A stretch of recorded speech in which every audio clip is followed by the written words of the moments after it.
Bom dia, Alberto Cunha. Olha, depois de 20 anos quase, rapaz, a gente volta a bater papo aqui. O Daer, que quando eu entrevistei ele a primeira vez, Cris, a primeira não, mas a primeira depois de eleito, lá nas É, margens do Lago de Furnas, o Odair era então o segundo ou terceiro deputado mais jovem da bancada, e isso em 2002, quando ele assumiu em 2003, né, Odair? Obrigado por estar com a gente aqui. Um, obrigado de dispor o tempo aqui para bater um papo com a gente sobre essa questão tão importante, que foi um presente que você ganhou de primeiro mandato lá quando assumiu a Câmara, né, Odair? Bom dia. bom dia, quero cumprimentar você, Plínio, Cristina, Bom todos que nos dia. acompanham. É uma alegria falar com você de novo, Plínio. Eu, de novo, estou aqui às margens do Lago de Furnas, em Boa Esperança, tendo a oportunidade de falar com você agora de maneira remota, superando e sobrevivendo a tudo isso que está acontecendo no Brasil nesse momento, né? Pois é. Ô, Daí, a gente está para começar esse papo, né? Eu queria que você falasse um pouco para a gente, porque, como eu disse aqui, o Odair é o relator do projeto original do Bolsa Família, que quando o ex-presidente Lula assumiu o mandato em 2003, bom, essa proposta, né? Dessa lei aí, dessa projeto de lei para a Câmara, e quem foi o relator foi justamente o Odair, recém-chegado lá na Câmara. Eu queria que você contasse um pouco o histórico, porque a gente vê, assim, inclusive na época, o Bolsonaro já estava na Câmara, né? E a gente sabe que ele sempre foi contrário a isso. E hoje a gente está vendo que o Bolsa Família, ó, quase 20 anos depois, a gente ainda, de um pequeno projeto, nasceu como um pequeno projeto, mas a grandiosidade que tomou ainda suscita paixões aí, e a gente vê que tem a própria história do Bolsa Família não vai deixar com que esse nome seja apagado tão facilmente, né, Odair? Não, Plínio, é bom você lembrar isso, porque eu me lembro bem que nós tínhamos um programa chamado, ainda veio, existia no Brasil, 3 programas de transferência de renda, chamado o Vale Gás, nós instituímos o cartão alimentação, o Bolsa Escola, e esses programas foram todos unificados num programa só, na medida provisória 132, de outubro de 2003. O objetivo do programa era focalizar as famílias em situação vulnerável, de pobreza e extrema pobreza. Então, nós identificamos que haviam estes programas de transferência de renda, o Bolsa Alimentação, que é chamado Cartão Alimentação, o Vale Gás, o Bolsa Escola. O presidente Lula, então, unificou os programas num programa só, e pense, haviam listas de beneficiários diferentes, ou seja, a lista do Vale Gás era uma, a lista do Bolsa Escola era outra, a lista do cartão alimentação era outra. Então, nós unificamos o programa num cadastro único de famílias vulneráveis. Outro eixo importante do programa Bolsa Família naquele momento, havia uma discussão de como você fazer a transferência da renda sem que houvesse fraude e sem que você também gastasse mais recursos vou dizer assim, nas atividades meio, do que efetivamente garantindo que a família fosse protegida. Os outros programas de transferência de renda, além de ser valores pequenos e números de beneficiários muito pequenos, eles não trabalhavam com o conceito de família, de unidade familiar, de grupo familiar. Nós instituímos, então, na lei, a ideia de que o programa deveria cuidar da família, olhar para o conjunto da família. Outra questão que nós colocamos na lei como relevante é que o recurso deveria ir preferencialmente para a mãe da família, para quem tomasse conta de prover a família. Em geral, quem cuida dos filhos, quem observa a realidade das famílias é a mãe. E isso está na lei. Outro elemento importante é que nós incluímos na lei condicionantes para recebimento do programa, por exemplo. Então, o programa era um programa que focava as famílias mais pobres, é um programa, né, que foca as famílias em extrema vulnerabilidade social, mas também trabalha com a ideia de que outras políticas são importantes. Então, o Bolsa Família não se constitui numa única política, é uma política que se soma a outras políticas. Então, no caso da gestante, deveria fazer o acompanhamento nutricional do seu filho. Em caso, no caso da gestante, deveria fazer o pré-natal. No caso da nutriz, deveria fazer o acompanhamento nutricional do seu filho. Se a família tivesse criança em idade escolar, ela deveria comprovar a frequência escolar. Bom, todos os resultados apontaram que o Brasil diminuiu o número de crianças desnutridas nesse período, apontaram que nós tivemos um número de evasão escolar entre as famílias mais pobres muito diminuído, e apontaram também que nós tivemos um índice de mortalidade de crianças muito menor. Ou seja, o programa ele foi um programa unificador de um conjunto de políticas que preservou a família. Esse foi o sentido do Bolsa Família lá em 2003 e um programa de sucesso, como nós todos sabemos. Certo. Cris, tem alguma pergunta? Depois dessa explicação do deputado, cabe até mostrar aquele vídeo, né, do Bolsonaro sobre o... Sobre a questão da educação, que são vários, né, Odair? A gente tem vários vídeos assim, a gente até não está colocando muito, porque foram entrevistas das críticas dele, chamando de Bolsa Farelo, chamando de... Mas tem um aqui que é interessante, porque é depois que ele já estava eleito, né? Foi numa viagem que ele fez para o Japão, numa live com o Eduardo Bolsonaro. Vamos assistir aqui, daí a gente retoma o papo. Famílias que recebem Bolsa Família. Tá? 3 mil famílias recebem Bolsa Família. Pegou a garotada de 0 a 3 anos. E essa garotada, então, foi acompanhada por algum tempo. Chegou-se à conclusão que o desenvolvimento intelectual dessa garotada, de 0 a 3 anos, filhos de Bolsa Família, tá? O desenvolvimento deles equivalia a 1/3 da média mundial. Tá? Então, olha só, 1/3 da média mundial. Realmente fica até difícil, até com boas escolas, você fazer com que essa garotada, que começa errado lá atrás, tenha capacidade de fazer uma boa escola, uma boa universidade e ser um bom profissional lá na frente. Pois é. Só uma observação, né?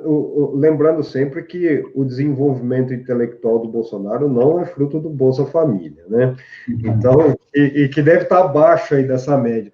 Mas, enfim, esses dados, a gente vê, né, que é muito usado, inclusive, em boa parte da sua fala, você já desconstruiu muito do que se fala, do que era o discurso, né? E ainda insiste em muitos locais aí de que é um programa. A principal crítica que o Bolsonaro fazia antes, né, na época pré-eleitoreira dele, era de que era um programa para criar vagabundos, né, que as pessoas ficavam dependentes. E a gente vê hoje que ele incorporou essa entre aspas, luta pela renda, que ele queria transformar em Renda Brasil, e ontem ficou bravo, né? Porque é um programa que realmente não é só isso, né, Odair? Então, assim, alguns dados que a gente vê é que realmente funcionou a ponto de ser premiado mundialmente e ser replicado em outros países. Ô Plínio e Cristina, eu tenho esses números aqui, ó. O presidente ele é intencionalmente mal informado e faz isso como modo de vida para espalhar fake news. O dado concreto é que nós tivemos um aumento de 50% nas consultas de pré-natal entre as famílias pobres. 99% de crianças com vacinação em dia. O ano de 2019 foi a primeira vez no século que o Brasil não atingiu a média de vacinação infantil. Exatamente porque ele fica fazendo propaganda obscurantista, né? A mortalidade infantil caiu 58% em razão da desnutrição e 46% nós tivemos uma diminuição de diarreia em crianças, em situação de vulnerabilidade.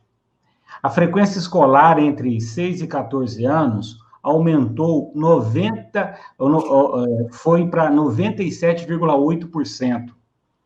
O número de pessoas no ensino fundamental completo, com ensino fundamental completo, cresceu 290% entre os mais pobres. O trabalho infantil teve uma queda de 84%, de 2,4 milhões de crianças para 390 crianças com dados atuais. Ou seja, é uma política fundante. A partir dela, você consegue criar mais oportunidades para que as pessoas tenham acesso a outras políticas de inclusão social, inclusive a superação da fome, né? Porque é importante lembrar que em 2014, um ano antes, quer dizer, 2 anos antes do golpe da presidenta Dilma, nós saímos do mapa da fome no Brasil. E as pessoas, eu falo que a palavra fome é uma palavra inflacionada, nós estamos muito acostumados com ela, porque vai chegando a hora do almoço, todo mundo fala que está com fome. Mas, na verdade, você está com vontade de comer. De comer. Com desejo de comer alguma coisa. Porque fome é a ausência absoluta do alimento. Então, a pessoa é submetida a uma situação de insegurança alimentar, que é você não ter uma alimentação em qualidade, em quantidade e na regularidade necessária para a sobrevivência humana. Infelizmente, o Brasil hoje vive uma situação de insegurança alimentar, de pessoas com fome, com ausência de alimento. Isso é muito grave.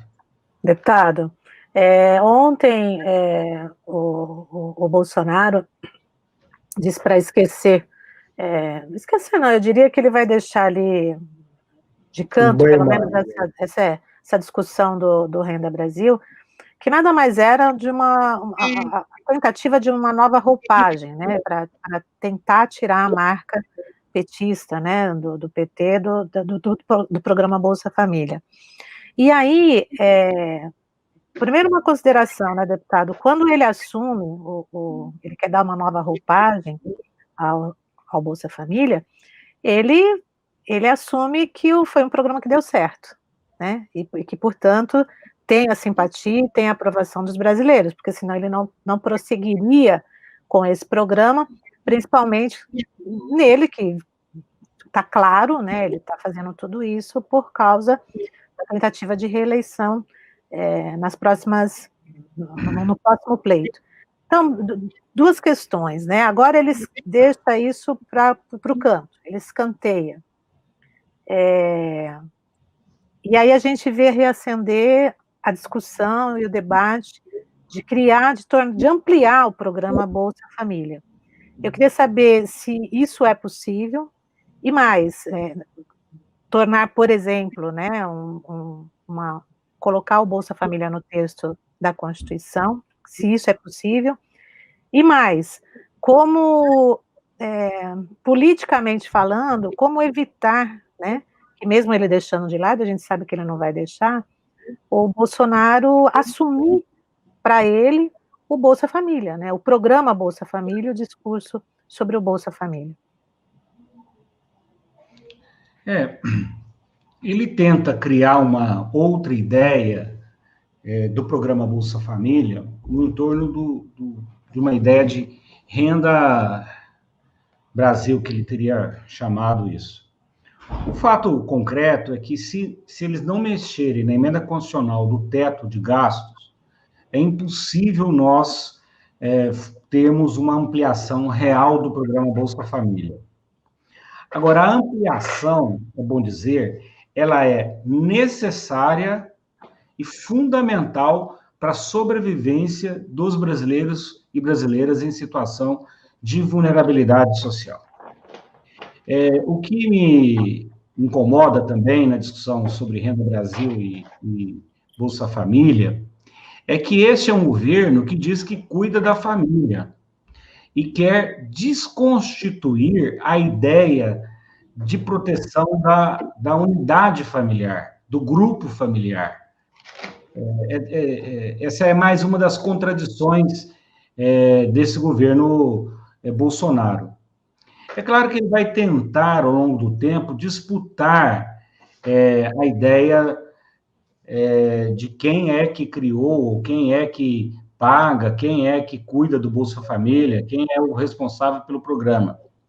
Mas eu não acredito, porque a população brasileira sabe que este programa foi criado no governo do presidente Lula, mas, acima de tudo, eu acho que a pandemia, Cristina e Plínio, e todos que nos acompanham, eu acho que a pandemia criou a percepção solidária de que o Bolsa Família, mais do que um programa de um governo, é um programa do Estado brasileiro. Eu me lembro bem que o presidente Lula poderia ter criado o programa Bolsa Família. É claro que teria limitações, mas ele poderia ter criado o programa através de um decreto, já que nós tínhamos outros programas criados de transferência de renda. Mas o presidente quis implementar um projeto que fosse uma política de Estado, que é qual? Que caminha para ser, neste momento, o programa Bolsa Família é um programa que foca as famílias em situação de vulnerabilidade social. Ora, se nós temos uma crise econômica, necessariamente nós teremos mais famílias em situação de vulnerabilidade social.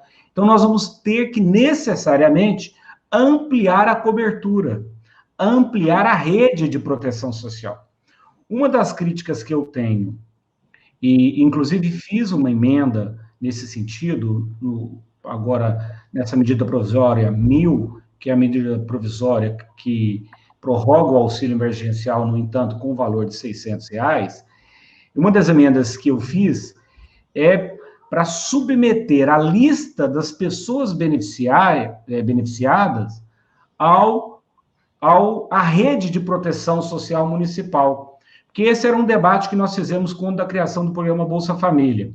Se nós íamos criar nos municípios comitês gestores, com pessoas da sociedade civil, para identificar as famílias beneficiadas pelo programa, para garantir controle social, ou se nós iríamos estabelecer parceria com estados e municípios. O que o Bolsonaro fez?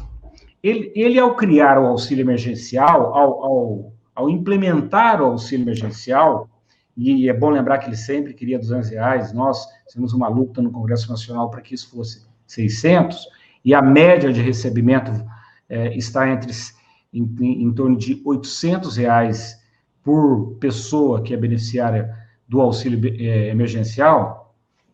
Uma das emendas que eu fiz lá é submeter a lista das pessoas que recebem o auxílio emergencial, sem que haja nenhuma trava ao programa, mas a submissão necessária e a análise necessária da lista das pessoas que recebem o auxílio emergencial ao serviço de assistência social nos municípios.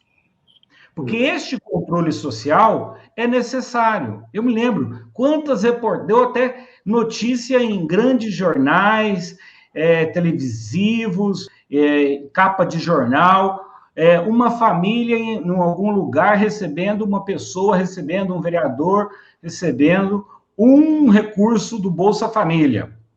Hoje nós temos mais de 8 mil militares que receberam o auxílio emergencial de maneira indevida e não se tem notícia da devolução desses recursos.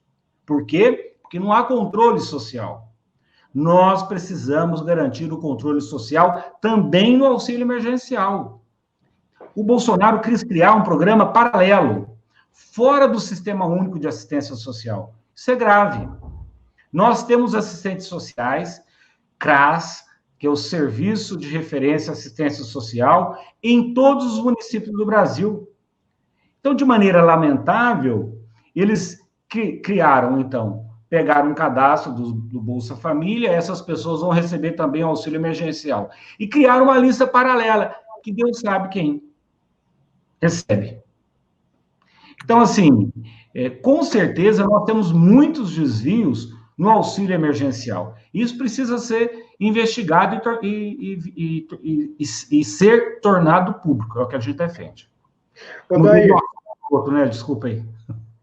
Odair, é o seguinte, inclusive a gente falou muito dessa questão, né, que o que seria do Brasil durante a pandemia se não fosse o cadastro do Bolsa Família, né, porque a gente viu o quanto esse governo bateu cabeça para fazer iniciar, né, o pagamento dos benefícios. Mas eu quero levar essa conversa aí para uma outra questão que você falou, inclusive, no começo e falou agora, que é justamente a preocupação que se teve no início da formação do Bolsa Família com a questão da estrutura familiar.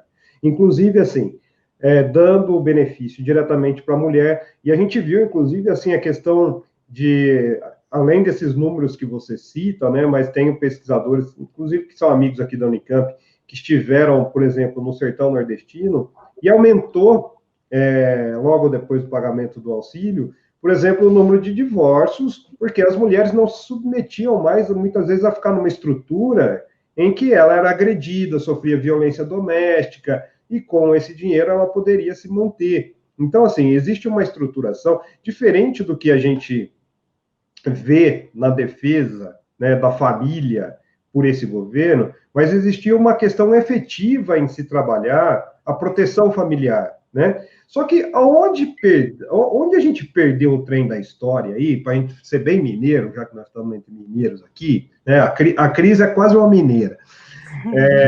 Onde a gente perdeu o trem da história de que essas pessoas sequestraram esse discurso de que família é uma coisa de direita, né? Inclusive, assim, de uma maneira engessada, se fala daquela família hierárquica, patriarcalista, e hoje, assim, parece que eles têm o domínio disso, e quando, na verdade, existia pelo campo progressista todo um discurso a se falar de uma forma muito mais ampla e efetiva, né, que realmente alcançou as famílias, que a gente cita o Bolsa Família, mas tem várias questões que foram trabalhadas no âmbito familiar, por exemplo, mesmo a questão do financiamento estudantil, que permitiu que muitos, o sistema de cotas, né, que estudantes, filhos aí de famílias que nunca tiveram uma pessoa que teve a oportunidade de estudar, se formasse. Então, assim, onde que a gente perdeu o trem da história nessa discussão sobre família, hein, Odair? E que está sendo usado muito, né, nos debates eleitorais, a defesa da família, por um presidente que se casou já 4 vezes, tem filho com 3 mulheres, tem hora que vai lá pedir bênção para a Igreja Católica, tem hora que vai ajoelhar com um bispo. É uma coisa que a gente perdeu o trem da história aí, né? Não sei se é uma questão de... perdemos o trem da história, mas eu compreendo que isso faz mais parte do conjunto de fake news que foram disseminadas em relação aos nossos candidatos e à esquerda brasileira, do que necessariamente a moral que eles possam ter para falar, ou as condições objetivas que eles possam ter para falar de família, de proteção de família. Porque você bem assinalou. Tem 2 coisas aí, isso, que é a questão da família, porque efetivamente nós criamos um programa que protege a família, e vou falar de outros dois depois, que eu julgo que tem importância de igual relevância, mas na luta das nossas pautas identitárias, muitas vezes eles aproveitaram essas pautas identitárias para desfigurar o objetivo daquele debate que a esquerda fez e faz em torno de direitos que as pessoas têm. Agora, uma outra questão que eu julgo relevante, e vai na mesma esteira do que você está falando, é a questão da defesa da vida. Porque muitas vezes você vê as pessoas aí defenderem, serem contra o aborto, isso e aquilo, mas, no entanto, disponibilizam armas. No entanto, expõem pessoas, incentivando pessoas a ficarem expostas a um vírus que mata. No entanto, você tem uma política que não protege a vida das pessoas, submetendo as pessoas a uma situação de fome que mata. No entanto, você tem falta de investimento na saúde. Não teve esse ano porque nós liberamos todos os recursos possíveis e tiramos todas as travas possíveis e imagináveis do ponto de vista legal em razão da situação de calamidade. Mas quantas pessoas morreram por falta de acesso a uma saúde pública de qualidade? Então, tão importante quanto o direito de nascer é o direito de ficar vivo. E esse direito de permanecer vivo está sendo atacado diuturnamente por falta de políticas que protejam a vida. Ao incentivar, eu estava vendo hoje de manhã uma reportagem aqui de uma TV regional, mostrando que no sul de Minas, a única cidade que não tem nenhum caso de Covid-19 é São Tomé das Letras. Sabe por quê? Porque lá eles fizeram quarentena mesmo. Se o Brasil tivesse feito uma quarentena, fosse de 40 dias ou fosse de 60 dias, efetivamente, e tivesse testagem, nós já teríamos superado a pandemia e a economia já teria voltado a funcionar normalmente. Como nós não temos coordenação e as pessoas foram expostas ao vírus, nós não temos testagem, o que ocorre é uma crise econômica permanente, ou seja, o que já dura 6 meses poderia ter sido resolvido em 2 meses, se a gente tivesse ministro da Saúde, se a gente tivesse coordenador, se a gente tivesse presidente da República que pensasse na defesa da vida. Então, esse discurso de defesa da vida deles é balela, é conversa de boteco, é fake news, porque na prática eles não defendem a vida. Deputado, me permita voltar aqui para o Renda Brasil, porque eu vejo no pronunciamento ontem, naquela bagunça das informações que foram divulgadas pela equipe econômica e depois o comportamento do Bolsonaro nas redes, dizendo que então esquece isso aí, não vamos discutir isso aí não, porque eu não quero tirar de pobre para dar para paupérrimo. Me pareceu um pouco estratégico tirar esse discurso agora, porque isso demandava recursos que eles não querem tirar, por exemplo, cobrando grandes fortunas, eles não tinham de onde tirar. E a gente vai para um período em que ele precisaria manter esse discurso, manter a defesa desse programa, mas ele ia precisar de dinheiro também. E agora ele sai com esse discurso de que, sabe por que eu abandonei o Renda Brasil? Porque eu não queria tirar de pobre para dar para paupérrimo. Ou seja, ele acaba justificando, né, o deixar de lado esse discurso, inclusive na campanha, e esse programa, inclusive, na campanha. Então, eu queria uma avaliação sobre essa, que me parece uma estratégia de deixar de lado esse discurso agora, mas com uma justificativa, estou deixando porque não quero tirar de pobre para dar para paupérrimo, e perguntar também para o senhor se existe, o senhor falou do teto, né? Então, nesse momento, não daria, por exemplo, para discutir a questão de uma renda mínima universal? Para se fazer isso, é preciso mexer no teto, ou esquecer, né, essa coisa de teto de gastos? Que daí teria que se chamar Lei Eduardo Suplicy, viu, Suplicy, né? isso. Não, veja, nós trabalhamos o conceito de foco nas pessoas mais pobres. A renda mínima universal é um outro conceito, de um outro arranjo que podemos e deveremos caminhar para isso. Mas é fundamental nós fazermos uma reforma tributária para viabilizar esse processo. É necessário que a gente deixe de tributar o consumo. É lamentável que no Brasil o preço do arroz seja o mesmo para o cidadão que ganha 40 mil reais, 100 mil reais, e para o cidadão que ganha R$1.000, ou para o beneficiário do Bolsa Família.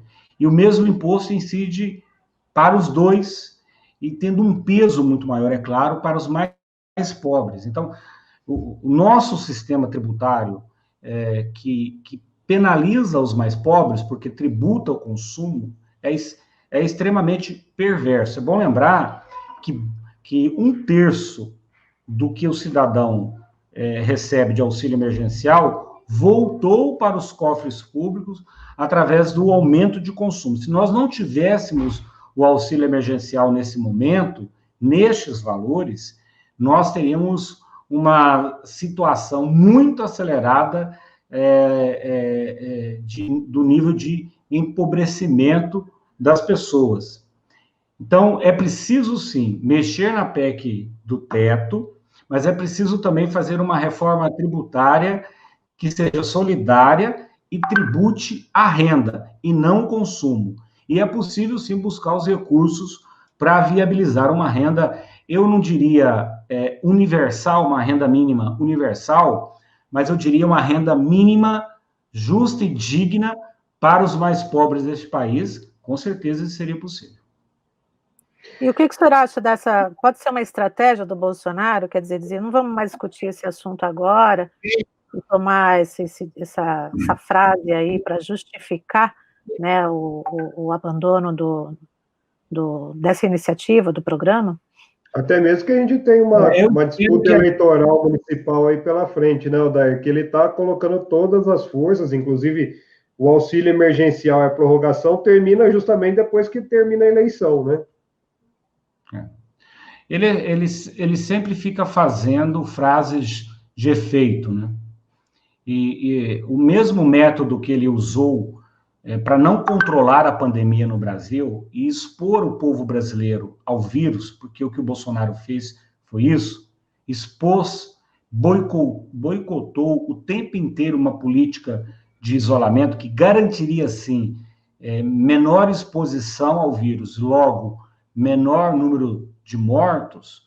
Ele busca fazer oposição ao seu próprio governo e ocupando, assim, a cena de governante e oposição. Ele arrumou uma confusão com o ministro da Saúde, depois, agora, arrumou uma confusão com o ministro da Economia. Faz parte da tática dele de tentar se colocar ao lado dos mais pobres. E é claro que, vejam, no que diz respeito ao enfrentamento, porque a pandemia ela tem dois grandes problemas, o de saúde e o problema econômico. É claro que o problema econômico, ele atinge maior número de pessoas ficam vulneráveis à situação da economia.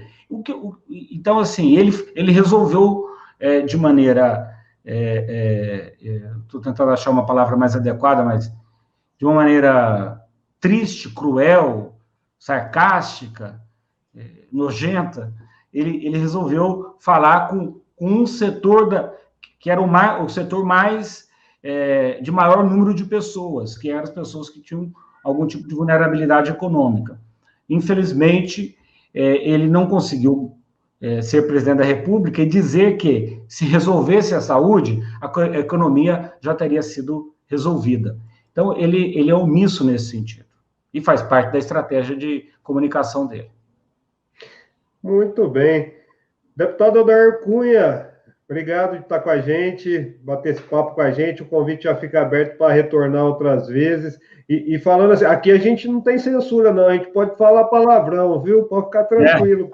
Ainda mais se for referente ao Bolsonaro, a gente xinga mesmo, viu? Porque, não é possível, não foi que ninguém tenta assim, né? Mas obrigado por estar com a gente, Odair.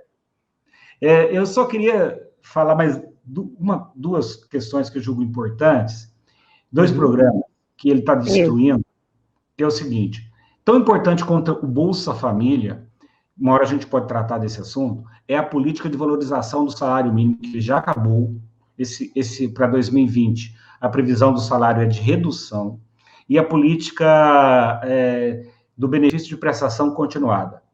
Eu acho que o sucesso da política econômica, da rede de proteção social dos mais pobres no Brasil, deu certo no governo do presidente Lula. É claro que, sem querer ser simplista aqui, porque as coisas não são tão simples, mas se deveu muito ao benefício de prestação continuada, ao Bolsa Família e à política de valorização do salário mínimo. Só que a política de valorização do salário mínimo, você distribui a conta. O Estado paga uma parte na Previdência e os empresários pagam a outra parte. Infelizmente, isso não ocorre porque ele abandonou essa política de valorização do salário mínimo. Mas só para entender rapidinho, Plínio, 2 minutinhos mais para deputado, por que o senhor considera que há também um ataque aí ao benefício de prestação continuada? Porque vira e mexe, você escuta eles falando que vão retirar esse dinheiro para colocar em outro programa, por exemplo. Inclusive ontem, né, o que vazou é que existe a possibilidade de um congelamento, né, desses benefícios. E eles querem esse congelamento e o que eles chamaram de desindexação do salário mínimo da aposentadoria, porque eles querem aumentar o salário mínimo, ou poder aumentar o salário mínimo, sem que isso tenha incidência na previdência do regime geral, porque ninguém ganha menos que um salário mínimo. Isso seria, assim, um outro ataque. Então, não adianta. Nós temos no Brasil uma rede de proteção social que se conversa e protege os mais pobres. Então, ao invés de ficar pensando alternativas como essa que você falou, de tributar as altas fortunas e por aí, e tem outras medidas, eles atacam a rede de proteção social. Muito bem. De forma muito covarde. Odair Cunha, prazer falar contigo, viu? Um abraço. Obrigado, obrigada, deputado. Muito obrigada. É uma alegria falar com vocês.